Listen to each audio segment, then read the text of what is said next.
আজকে নিয়ে এসেছি জামাই ষষ্ঠীর ছোট্ট একটা ব্লগ। সকাল সকাল পুজো সেরে তৈরি করে নিয়েছিলাম কুকুর জন্য ডালা। সেরকমভাবে বড় করে আমার শ্বশুরবাড়িতে এটা হয় না, যা লাগে তা তো দেখতেই পাচ্ছ, 7টা দুব্বা, 7টা তুলসী পাতা, গরম চা, ব্যাস। এরপর রেডি টেডি হয়ে আমরা চলে যাই আমার মায়ের বাড়ি, আর মায়ের জন্য নিয়ে যাই এইটা জামাই ষষ্ঠী স্পেশাল কেক।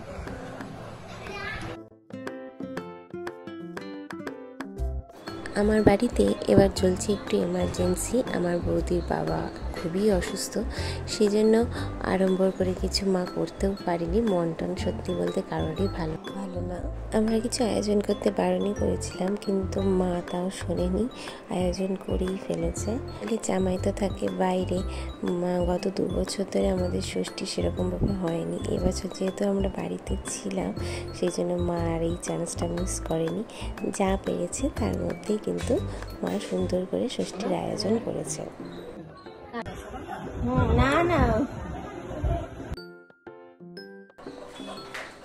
এই তো গেল ষষ্ঠী। কাল আবার আমার দাদার বড় মেয়েটারও জন্মদিন পড়ে গেছিলো, ওর জন্য আমরা নিয়ে গেছিলাম একটা কেক।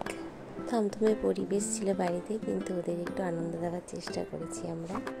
মায়ের কাছ থেকে ফিরে আবার চলে আসি সন্ধ্যাবেলা কুকুর এক বান্ধবীর বার্থডে পার্টিতে। কালকে এত জন্মদিন ছিল কি আর বলবো। ও হচ্ছে উর্বি, শিলিগুড়িতে এবার ফিরে আসার পর নতুন স্কুলে ওর প্রথম বান্ধবী। জন্মদিন ছিল উর্বি, কিন্তু নাচ করছে আমার মেয়ে বেশি। এইভাবেই কালকের দিনটা খুব সুন্দরভাবে কাটলো। ছোটোখাটো 3টে আনন্দের মুহূর্ত কালকের দিনটাতে কিন্তু ছিল। অতি সাধারণ একটা ব্লগ তোমাদের সাথে আমি শেয়ার করলাম। যারা আমার ব্লগ দেখতে ভালোবাসো, তাদের কালকের অনুষ্ঠান নিয়ে কোনো আড়ম্বরপূর্ণ কিছু দেখাতে পারলাম না, তবু জানিও তোমাদের এই ব্লগটা কেমন লাগলো। আমার ভিডিওগুলো ভালো লাগলে অবশ্যই লাইক করে দিও, চ্যানেলটাকে সাবস্ক্রাইব করে নিও, যাতে আরও ভিডিও তোমরা দেখতে পারো। দেখা হচ্ছে খুব শীঘ্রই। টাটা।